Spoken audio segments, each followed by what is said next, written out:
Good morning. It's Maria Quattrone with Be the Solution podcast, and happy St. Patty's Day today on March 17th. Welcome my guest, Michelle Cantrell from Missouri. Good morning, Michelle. Good morning. I'm wearing my green today. Where's yours? Forgot, Michelle. I forgot. St. Patty. I wanted to be in a business that I did not have a ceiling. Take a pen and a piece of paper, draw a line, draw another line next to it. In 365 days, if you drew 365 lines, you started here with one line, but look how far you've come.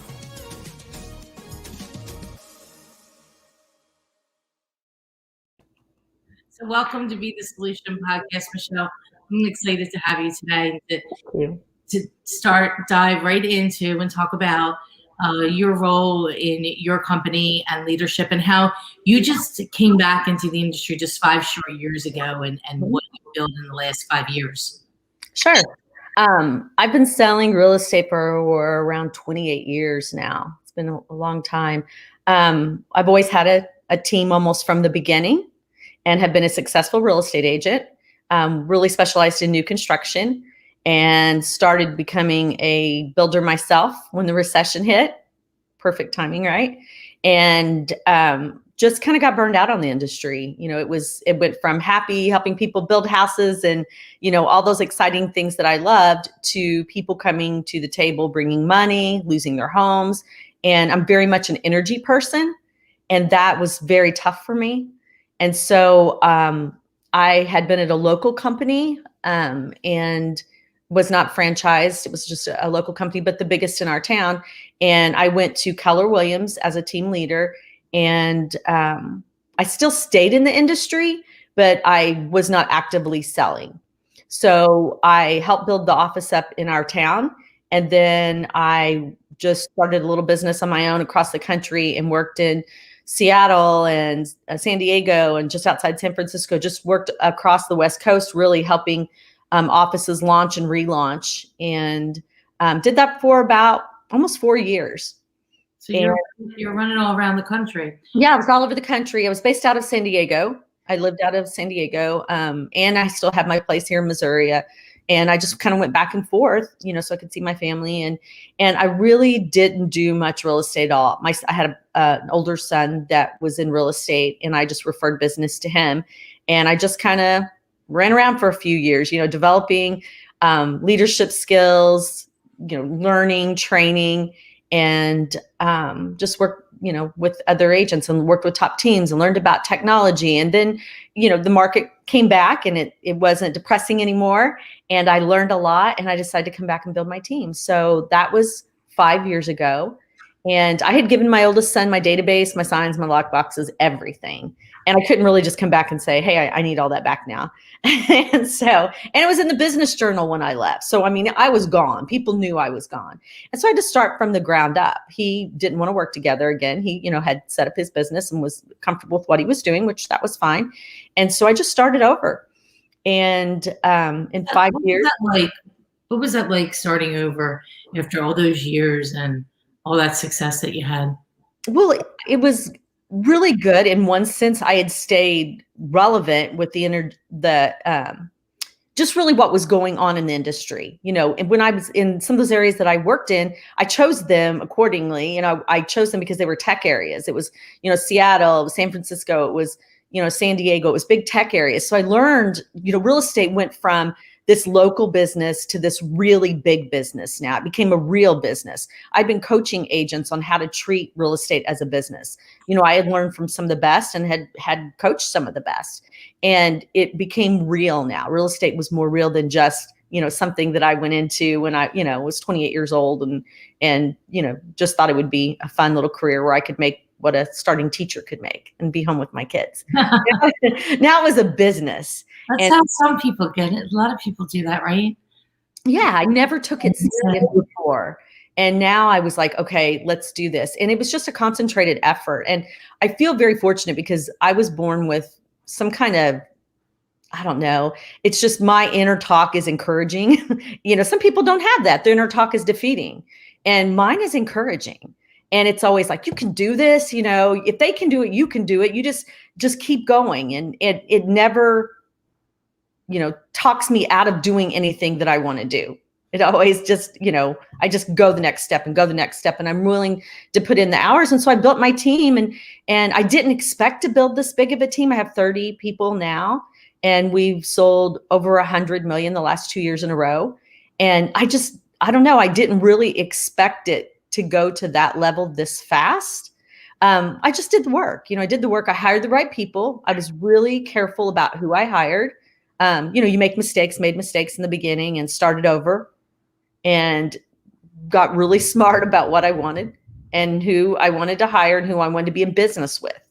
That was one of the most important lessons I learned is, who you're in business with, do they reflect who you are?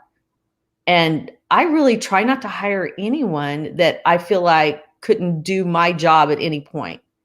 And, that's made a big difference. That's a hard thing to do, Michelle. Very hard. But they represent you. How do you do that? How do you make that determination? Not only how do you make the determination, how do you find those people? When you attract the right people, they attract more of the right people. So I don't actively recruit right now, but my team's growing daily. I mean, we have a new group of agents that are onboarding. I think there's 6 agents in there, in that group. And it's because those people attract the other people. They know our culture, they know who we are, and they only want to be in business with people that are like-minded. And we're all very growth-minded. We talk about mindset all the time. We work on it. We just don't let our life be by default. We really work on who we want to be, how we want to treat our clients, communication. My job now on the team is really a coach. I stepped out of production this year, kind of. There's still a few clients that I work with, but for the most part, I'm not in production anymore. And so my job is to train them and coach them. I find, it's kind of like that. You help enough people get what they want, and you get what you want organically. I just focus on what they want, what they tell me they want for their life. I start the year by doing several exercises with them that helps them figure out what they want. And then I just hold them accountable to it. And every person on my team made the income or surpassed the income they wanted last year. And that's the thing I'm most proud of. That's fantastic. Do you do vision boarding with them? I do. Yeah. We do vision boarding at the beginning of the year as a big group. And then the ones that want to be coached, some of them I coach weekly. As I'm growing, I'm going to have to leverage that, obviously, as we're getting more agents. Some I coach monthly. It just depends on, what they're interested. Some just, when they want to pop in. And so it just depends, but that's my main role. How did that feel about stepping out of production? It's scary. I mean, how many sides were you doing a year? I did 154 last year. So we did. I know what that's like. Yeah. And we did 512 as a team. And so, I had to really think that over, and it was just time. I do a lot of marketing in my market. I do TV, radios, I have billboards. So very visible out there. And it kind of got weird where people were going, "Oh, I didn't expect you to show up." And so it kind of happened naturally that they were kind of like, "Oh, I heard you on the radio or TV, but I didn't expect you to be the one here." And so I have agents that are trained really well. I have luxury agents, but I do have a few past clients that they're like, "No, we want to talk to you." And I honor those relationships and usually take an agent with me and then do the handoff that way. But it's just what it is, right? I mean, it does. The beauty is you get to choose. How about that? Right. Exactly. And I enjoy that side of it. So the radio and TV and the billboards, how long have you been? So since you got back in the industry, did you make that commitment to that marketing pretty immediately, or? About 2 years in. Okay. So I went the second year, our volume was like 50 million. And then I joined a marketing group, which you're part of, and got involved with the endorsements with Barbara Corcoran. And I live in a large conservative area. So Sean Hannity and Glenn Beck are very popular and well received here. And just started the billboards last year. And I went from 50 million to 100 million almost immediately with adding that aspect to it. I think in real estate now, it's changed so much through the years that you either have to have an outbound business or an inbound. And the inbound is based off of marketing and you get the phone to ring. Or you have an outbound business where you have someone on the phone or you're on the phone until you build up and can leverage yourself and you're making those calls for sub-buy owners, expired listings. And our business up to this point has been all inbound. And not that, I mean, our agents do circle prospecting and make calls, but not at a large level. Our lead generation is with the marketing that comes in is keeps them really busy. And so we're adding the outbound this year. And so, we'll see where we can go with that. I think that's the next layer of it, right? That's the next layer that gets you to 250 million and above. Mm-hmm. And then it's layering the marketing on top of that, right? So then you have this trifecta that happens, and then bringing in the team members. Well, we know that as we add people, it solves a lot of more salespeople. It ends up solving a lot of problems. Sure. Right. So, and that's, part of me stepping out of production this year was just hire more people. And that kind of solves that problem. Right. Well, I'm not there yet. So I anticipate that in 2022 plan. But it definitely is. I want to go back to something that you said in the beginning, and it is all about mindset. It is. People will say, what do you think is your strongest thing that makes you successful? And I say, because I think I can. Mm-hmm. So it goes back to that old adage of Henry Ford. If you think you can, you're right. For somebody starting out, then anything else is the belief in themselves, whether it's real estate, car sales, selling a widget, right? It's right. Because then you get little wins and the confidence on the daily micro commitments. Those little wins over time due to the compound effect will build up and give momentum. And then the momentum with the confidence just kind of builds. And then I think energy and momentum is everything. And I talk to my team about this. We have meetings Tuesdays, and I talk to them about this every Tuesday. And the energy that you put out is what people feel. And the momentum that starts from that energy, it's just everything. If you have a bad day, I saw someone on Facebook that posted, my car broke down, then my lawnmower broke down, and then my washer broke down. Why won't life give me a break? And I thought, you're getting exactly what you asked for. You're asking for a break and everything's breaking. Like, I believe in your words so strongly that you just have to stop the momentum when things are going bad. And you'll see me at my desk sometimes if there's, things happening that aren't going the way I want, just writing everything I'm grateful for and stopping that momentum. And for some people, that can mean taking a nap, reading something, going for a walk, just being grateful. And we have so many things to be grateful for. And when you focus on all the positives in your life, the negatives just fall away. They just do. I mean, you just stay in the momentum that you create. And that's hard for people sometimes. They're like, I didn't create this. I didn't want this. But, you can either look at everything as a gift or a lesson. And I always tend to go, okay, what am I learning right here? What am I going to learn? And then I just move on.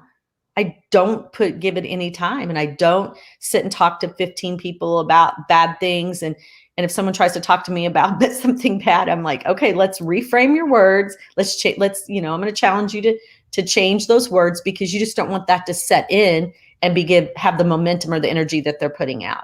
And it'll change your life when you do it. It really will.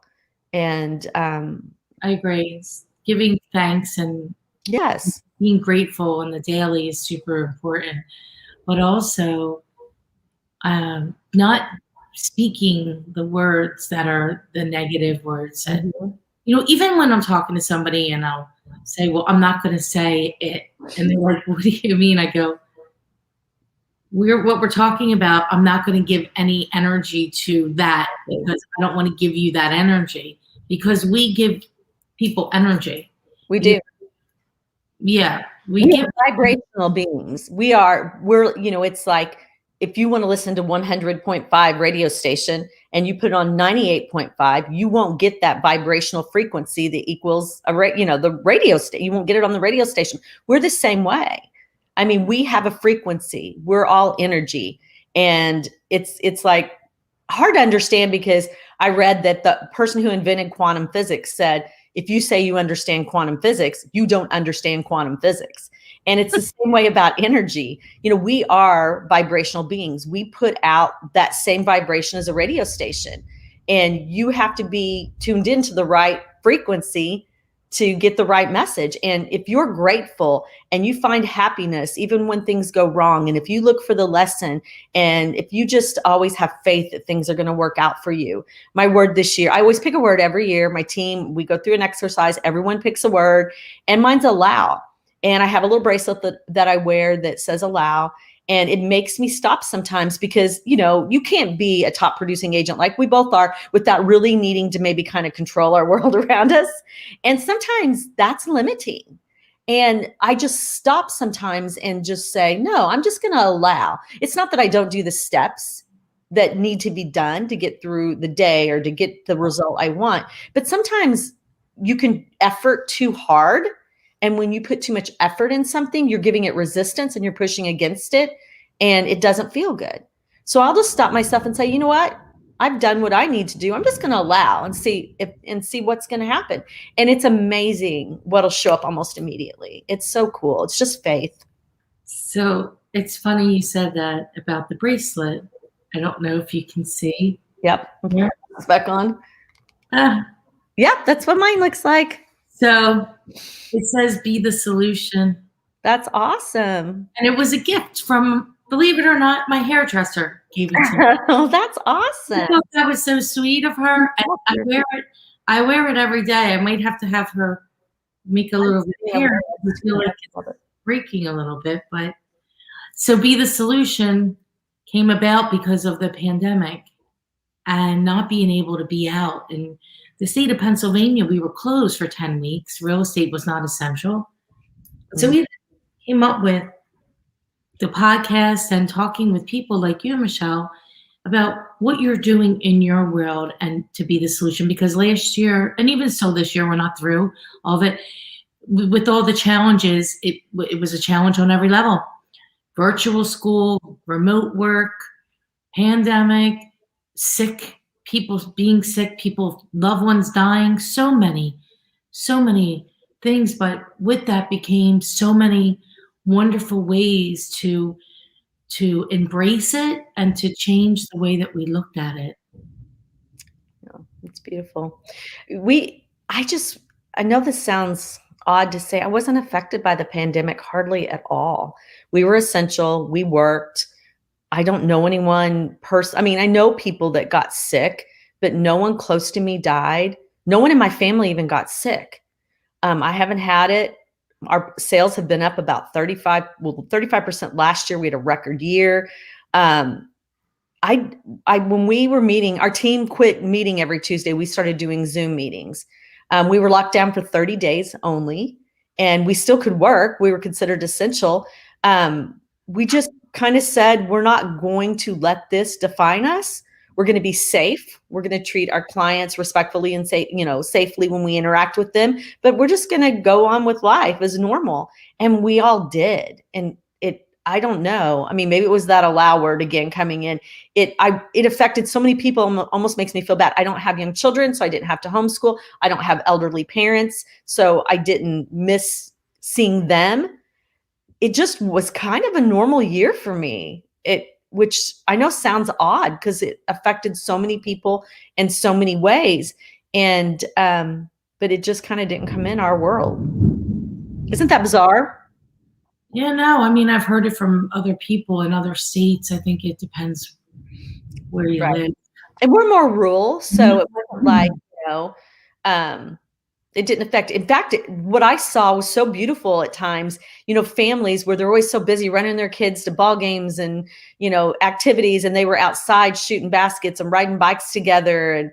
And, you just saw the families come back together, and you saw, kids in the streets playing like, when I grew up, and there was just many beautiful things about that. You saw families that, were in town and didn't even want a yard. Now all of a sudden everybody's wanting acreage and wanting to get out with their families and growing gardens and kind of going back to the basics. I think it made people step back and look at their life.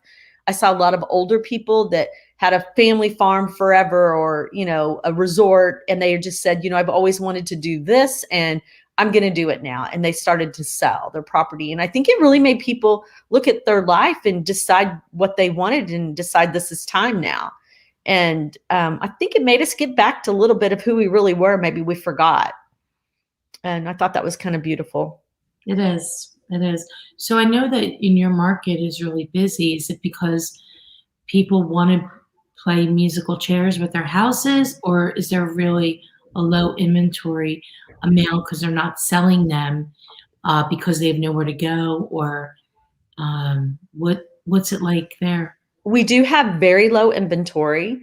But our sales are up. So we have a lot of people that are, I'm sure in your area, you had rioting, you were shut down. There's some people that are leaving bigger cities. We've had a lot from California and Washington, Oregon, now Texas, because of all the storms they had that are leaving those states, and we have them moving here. So, it's hard for local buyers when you have people that are selling at a higher price point and coming in with cash, waiving all contingencies. It's a little harder for local buyers that, especially if you're doing a government loan, a cash buyer was winning out almost every time. So we have people that are writing 6, 7 offers, before they're getting a house. And we're having, 20, 25 offers on all properties. Even the higher price point that normally would take 6 months to sell are selling in about 60 days, if not sooner. And it's just anything under 200 is like 25 offers the first hours on the market. So it's, we're hoping more inventory comes on the market, but it's getting to that point where it's very difficult for them to find somewhere to move to. So they're not putting their house on the market until they find that property. Right. If you can hear the thunder, but it's starting to. Oh boy. Oh boy. Not a fun day there. So, it's interesting. I was talking with Dara in my office yesterday about people waiving the inspection contingency. That's starting to happen here. They're waiving inspection, appraisal. They're not, well, in the suburbs and some of the outer areas of the city, they are, but I think that's really scary. I agree. Because that seller's disclosure becomes more important. And if the seller forgets about that thing that happened 15 years ago, or they didn't answer something correctly, and then the buyer finds out later that there's all these other things that were unseen to the naked eye behind walls, it really opens us up for possible lawsuits. So what I was thinking, if there was a house that was going to go to market and possibly be inspections waived because of the number of offers, is to do a pre-inspection and provide that pre-inspection report. That's a great idea. Because it's a cover our ass, right? Right. Because if there's a lawsuit, ultimately the real estate agent's involved in that lawsuit. So these were some things that we talked about yesterday, even though it's not prevalent here. If it was, these are things that we think that we talked about doing so that we're protected. Because not only protecting our clients, but we want to protect ourselves too. Exactly. Yeah. I mean, this market is unprecedented. I mean, it really is. And people are just waiving everything to get a house. They're just removing all contingencies. I read an article that in Seattle that the average home is selling $285,000 above list price, above appraisal price. I was like, wow, that's crazy. And ours are going like 10, 5 to 10,000, but I've heard there's been some a little bit higher, but the people are bringing money. And it's interesting because I don't know what that means for our market. I've read a lot. I've tried to figure out, what does that really mean? Because it's not going to be, we're not going to have the same things that happened before with the recession. There's so much money in this market with people putting so much cash in. So it's just interesting to see what is going to come from this. It's hard to see the forest through the trees when you're in the middle of the forest. So true. Right? Interesting. I think about that. I thought last year, we didn't know what was going to happen because of being closed and sales down 60, 70%.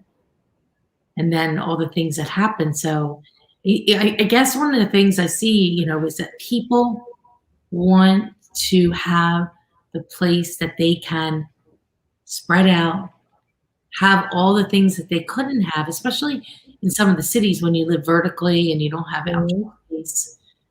Having a yard seems more important to people, especially people with kids and dogs. And it's like, we can't spread out in this townhouse because people weren't home that live in the city. They spend their time outdoors is the place, right? And the restaurants and the cafes and the theater and the sporting events. I mean, people that lived in cities spend a lot of more time at these things than people in the suburbs because of the proximity to where they could be somewhere in 10 minutes. It changed us, didn't it? Our home became more than just a shelter. It's a castle. Right. Especially homeschooling kids. People need more space. I mean, it really changed. I think that people looked at housing differently than they've ever looked at it before. And they continue to do that. They continue to do that. So it'll be interesting to see what happens over the next, this year. I feel we're going to continue to be a very busy year. And Me too. And I'm glad you brought up, I asked about the vision boarding because I have several new people that are joining our company, which is very exciting. But I think we're going to do a vision board.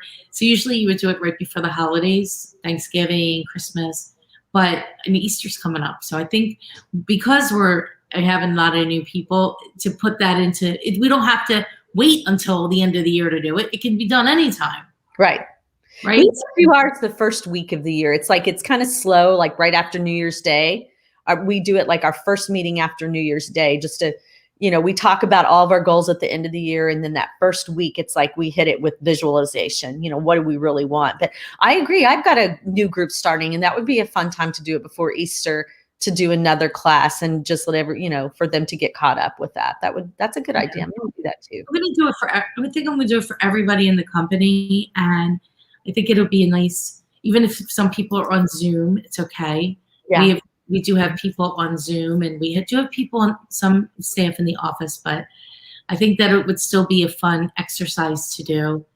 And I have about, I'm going to say how many years ago it was. Let's say 10, maybe not, maybe 8. But I did the vision board. And I kept looking at it. And then I moved or something. So the vision board went like over there back in the closet. Right. And so then one day, a couple of years ago, I'm cleaning things up and I had it like pressed against something. So I moved something and it fell out, and I picked it. It's probably this big. I picked it up and I looked on it and I went, oh my God. I start to cry. And here on the vision board was the exact engagement ring that my husband gave me. Wow. That's awesome. See, but he never saw the vision board, and I never told him what I wanted. See, that's the energy I'm talking about. That's the vibration that we put out. This is the exact ring that was maybe not exact to the T, but 90% exact ring of what's on my finger today. And I was shocked. That's amazing. I love that story. I would go back, and I always keep my vision board every year. I do a different one, and then I keep the old one. I just keep them in a little file, and I go back and look at them sometimes. And some of the things that happen, or some of the things I put on there happened, and I didn't even remember I put it on the board. Because what I do, I just look at it and I pick words and pictures that just speak to me as I'm cutting out, and it's so funny. Last year on mine, I had horses. I love horses, but I don't have time for horses. But I had horses on there, like 2 different horses. And I was like, oh, I don't know why, they just looked pretty to me, and I love horses and made me feel good. So I put them on my board. This year with the pandemic, one of those people that said, I want land again. I have 4 grandsons and 1 granddaughter, and wanted to, get that land where they could all go out. And so I bought 40 acres, and now I'm getting horses. And I'm like, which was, it's like it knew, the universe knew before I knew. And when I looked back at it, I saw I had put 2 horses on that vision board, and I'm like, wow, the universe knows sometimes before we do. And I never thought that I would ever purchase horses. I'm too busy. I don't have time for that, but it worked out. Wow. Yeah. So it's important. It's so much more important than people realize.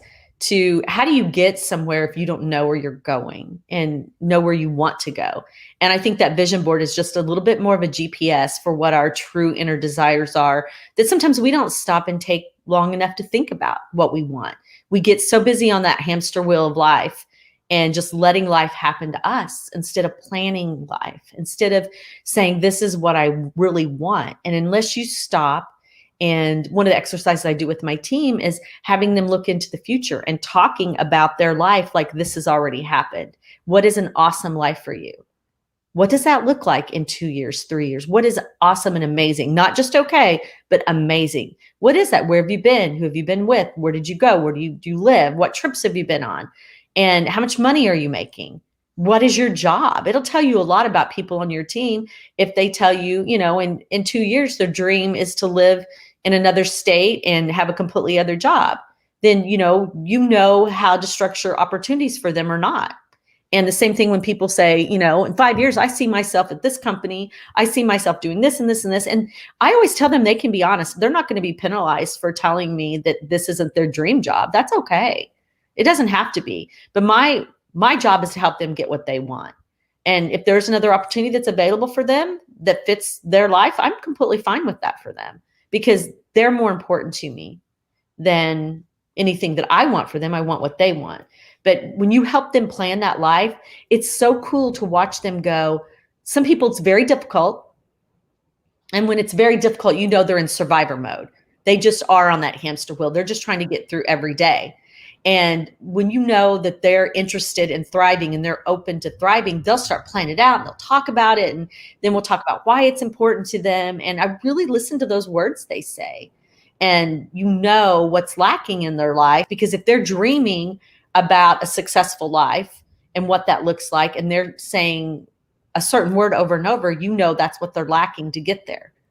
And so I love doing that exercise with them, and it helps me get to know them, and it helps me help them plan their perfect life. And it's really important to me, because we can fall into survivor mode really easy, because we are typically a surviving race, that's what we do. But I just think we deserve more than that in life. I think, we can have anything we want. We just have to know what we want. Knowing what you want and knowing you can't do everything, but you can do anything. Yep. That's right. We can't do everything. So how do you, an agent, they want to come and they're new, and what is some advice that you would give them on your team to get up and running? What do you think the most important 3 things that they should do are? Well, first of all, it's, again, knowing what they want. How do you get there if you don't know? And it's, so if I know how much money they want to make, then we just do the work backwards. It's how many calls you need to make. This is the average price point. This is what you need to do. And then we have a whole onboarding process where we want them to add all their sphere, all the people they know, make sure their number one job, I tell them when they start real estate, is to let every single person they know, or their family knows, or their friends know that they've started a real estate career. Because if not, you know how that goes. You'll get started, and then you'll find out your cousin just listed their house with someone else in your company, and they're calling saying, hey, I see that you got your real estate license. Sell my house. I just listed with your company. And so it's let everyone know. And then I always say, I don't look at our job as a sales job. I know it's a sales job, but I don't look at it. It's like, how many people can you help? If you can help, everybody has a need.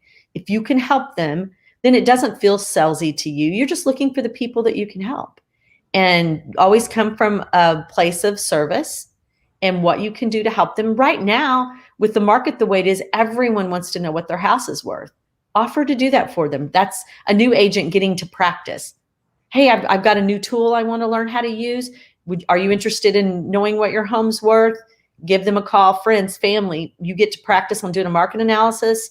And then if it comes out higher, hey, if you could get this for it, if you could get above appraisal price, would you be interested in selling? Where would you go?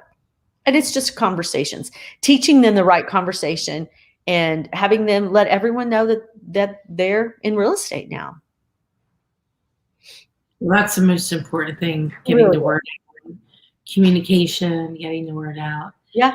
So that's the three things I guess is, letting everyone know they're in real estate, knowing what they want out of their real estate career, and then helping them form a path to get there. And then just knowing what to say, knowing scripts or knowing how to answer questions.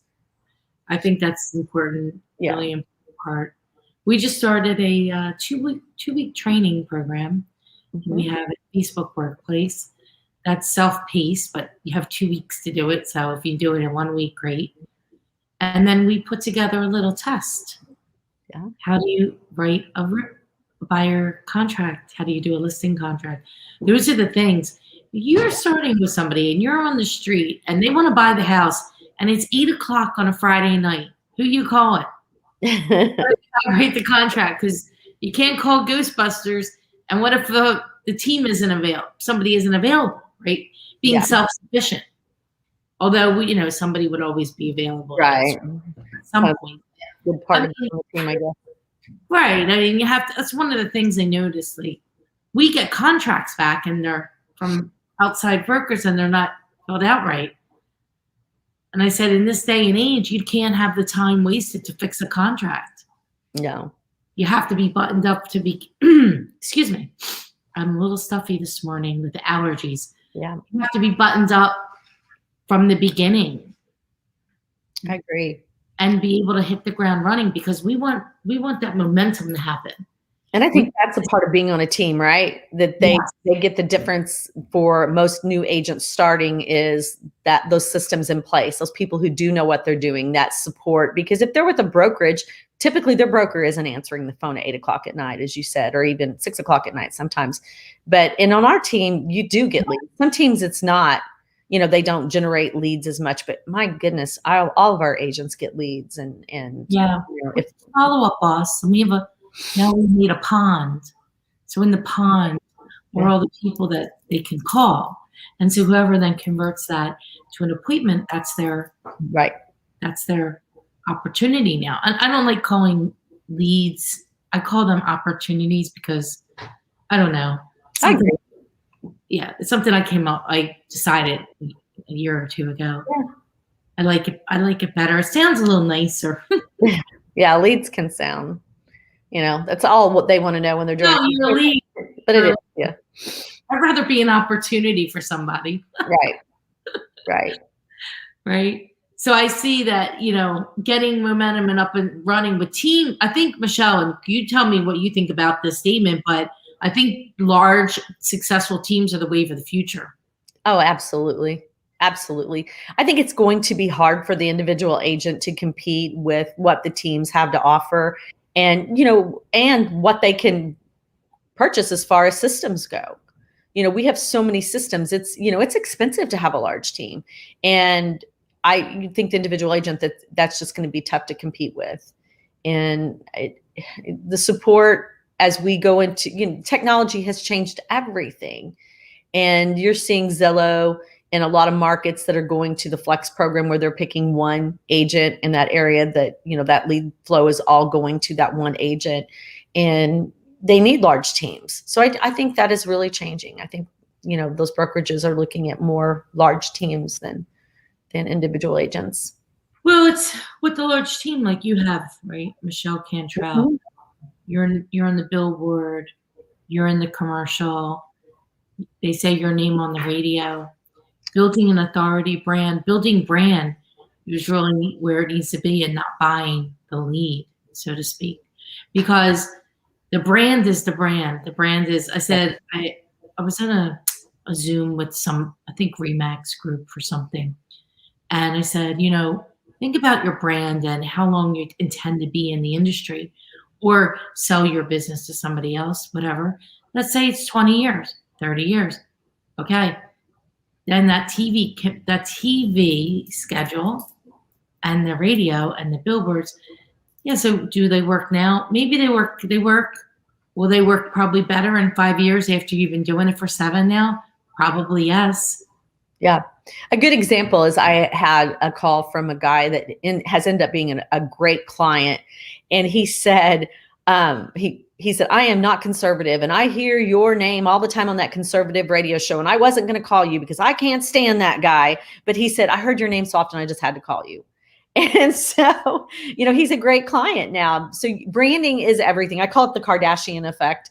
It's here, it is what it is. And people that aren't taking advantage of that are going to be left behind for sure. Did you, when you first started, was it, I say, scary for you to spend that type of money? Or were you just like, all guns a-blazing, let's do this? I'm kind of that all-in personality. So, I mean, I'm always hesitant anytime, we get so many calls, you know how that is. So many calls of people wanting to try the latest and greatest. And, but I look at the other people, they pretend. Right. But I look at the people I respect. I'm calling from Vanity Fair, want to do a story on Philadelphia real estate. Then you get on the phone with them. She's like, oh, well, I have this thing we're selling. And I'm like, oh yeah. Want to feature you in Top Agent magazine. You just need to pay this to be in it. We get so many. And, I just look at the people that I respect and who are doing a great job in this industry. And I believe copying people is the greatest form of flattery, and why reinvent the wheel. So when R&D. Just duplicate what someone else is doing. And I looked at the top people in the industry. What were they doing? And I just do that. I mean, they figured it out. I feel fortunate to be part of the marketing group we're in. It's a top agents across the country. And there can be any program you want to try, and you can ask in our group and someone's already tried it, or someone will say, yes, it's awesome. And then, you've got a green light. And so that's kind of what I did when I started. I didn't start out, everything all at once. Like I said, I started out with radio and TV. And then this year just last year, the end of last year, I started with billboards. And so you just kind of add it as you're comfortable. And I have, I go by my P&L. I have a certain amount of money I want to make, and I want to keep in my business, and I stay very true to that. Run it like a business, right? Run it like a business. Well, in the real estate industry, there's months where there might be a break even. Right. Because of the timing of transactions and seasonality in some markets. So really understanding how to run a business and looking at it as a business. And I think one of the hardest things for agents to do, because they're thinking of it as just selling real estate. It's not selling real estate. Mm-mm. There's so much more involved in it. There's all of the marketing, all of the, everything that needs to happen. It's not just financials. There's production, operations. Yeah. Staff, rent if you have that, just the lead sources that we pay for, it's very expensive. And so, you have to look at all of that, all those opportunities coming in, and you have to get those agents serious you have to have agents that are serious on your team and that aren't going to waste those opportunities. And so there's a lot to our career. We used to put a sign in the yard, and we were a real estate agent, and hope, that's what you did. You put a sign in the yard. That's not the way it is anymore. Those people won't make it in the business, because now, you're looking for buyers, you're looking for sellers, you've got people on the phone, we have bigger staff, it's a lot. I mean, we run 70 to 80 transactions a month. And, right now, and normally the January and February, it's slower. January and February, we're seasonal, and not now. It's changed. We're not seasonal. And so it's a lot. Goes back to mindset. It does. And capacity. Ooh, that's what we talk about on our team all the time, is capacity, because we're human. we have things that happen in our life. There's births, there's marriages, there's deaths, there's illness, as we've seen this past year. And all of those things, those life events can keep us, our capacity to do our job can change. And we talk about you're not judged on our team by that. That's normal. That's life. Yet if you aren't talking to us and we don't know that your capacity has changed, then that's an issue. Because we'll step up. There's always someone to step up and that's part of being a team, to be there for you, to help you, to pick up the pace for you when you need it. But if you're not telling us about those events and we don't know, and then all of a sudden, a job hasn't been completed, then there's an issue. So we talk about capacity, especially with our staff, but with our agents every week. That's, to me, is a huge, huge thing. Right? You can't go from one transaction to 50 transactions. No. You have to go in little by little. Compound effect. Compound effect. The value of the compound effect. Every day, I draw getting a little bit better, a little bit better, a little bit better. And then all of a sudden, a year goes by and you're like, wow. Yeah. Look how much more I can do. And as a leader, our job is to always stay a step ahead of that growth. And we're always looking at resumes. We're always looking at hiring, especially staff. We know when we get to this point, we need to hire again. We're always looking for talent. And that way we're just staying a step ahead of it, because I feel like that's the biggest job I have, is making sure this puzzle all goes together, and always looking for that next thing, always looking for that next person that's just going to fit in our world, and we're going to fit in theirs. And so I think it's important to mention, I think you never, ever stop recruiting team members. I think you always have to have, recruiting admin, recruiting marketing, recruiting all of the above, because if you're growing, you're going to need those people. Right. And you want to have them before you need them. Mm-hmm. Because there's a training time, there's a ramp up time. There's a lot of things, and then something happens. Somebody could be on vacation, somebody's sick. God, right. There's life happens. So we need to be prepared. That's something that I've learned this year already, is that we need to have more people than we need. So we're continuing to recruit. And I said, I'll overstaff this office if I have to, in order to make sure that we have the capacity that we need to run our business without a hiccup. You have to. If not, you end up burning people out, or they have breakdowns in our business, because everything, you can really hurt people in this business if you put too much on them.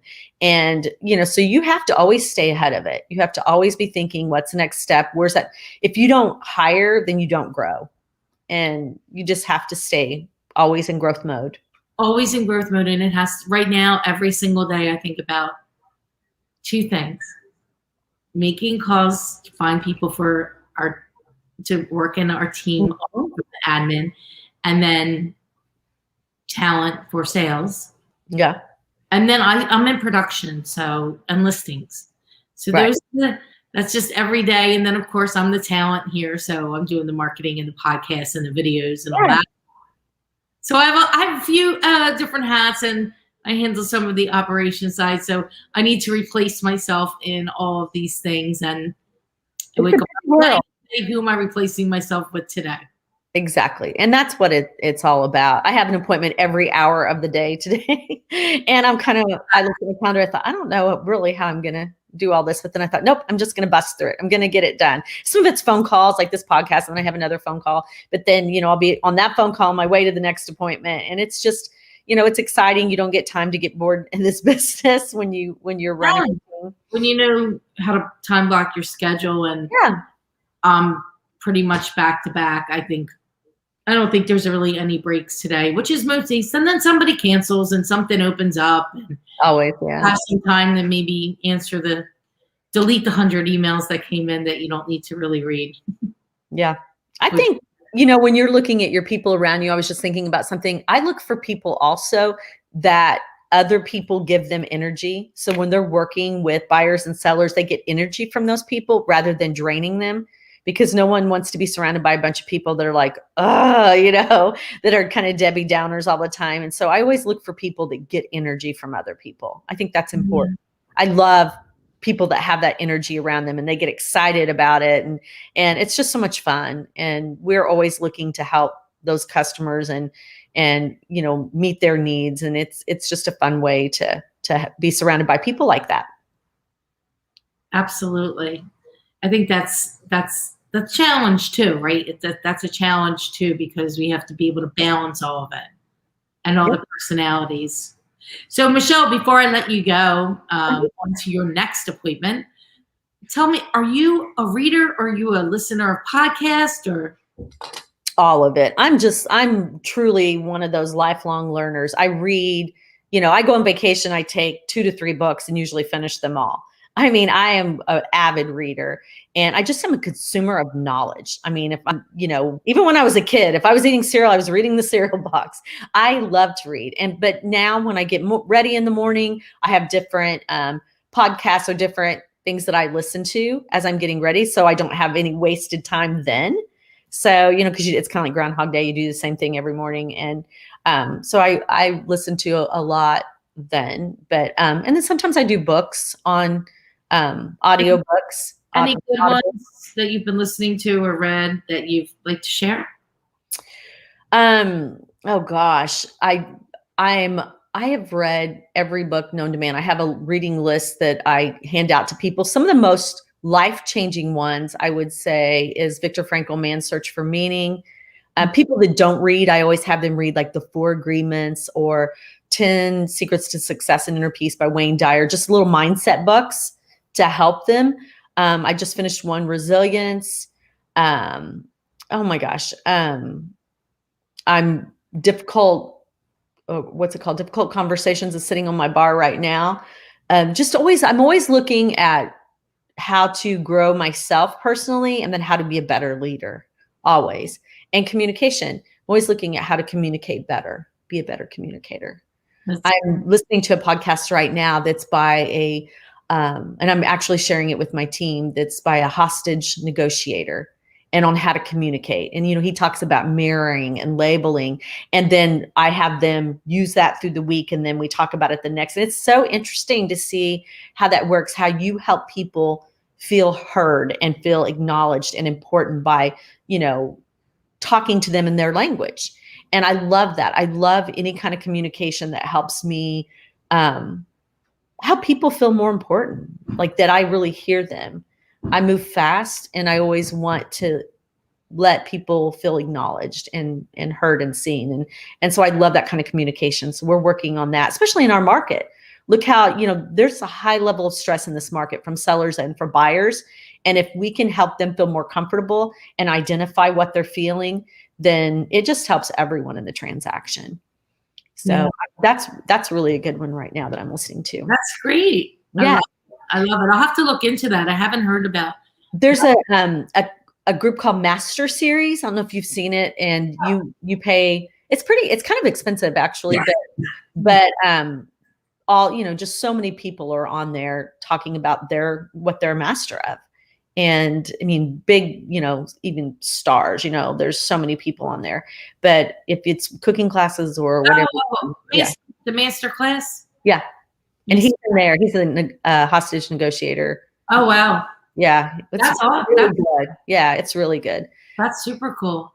I'm constantly, there's no, even the book Mindset's out really good. Outliers is really good. A couple of older ones. There's just Never Split the Difference. I just read that. That's really good.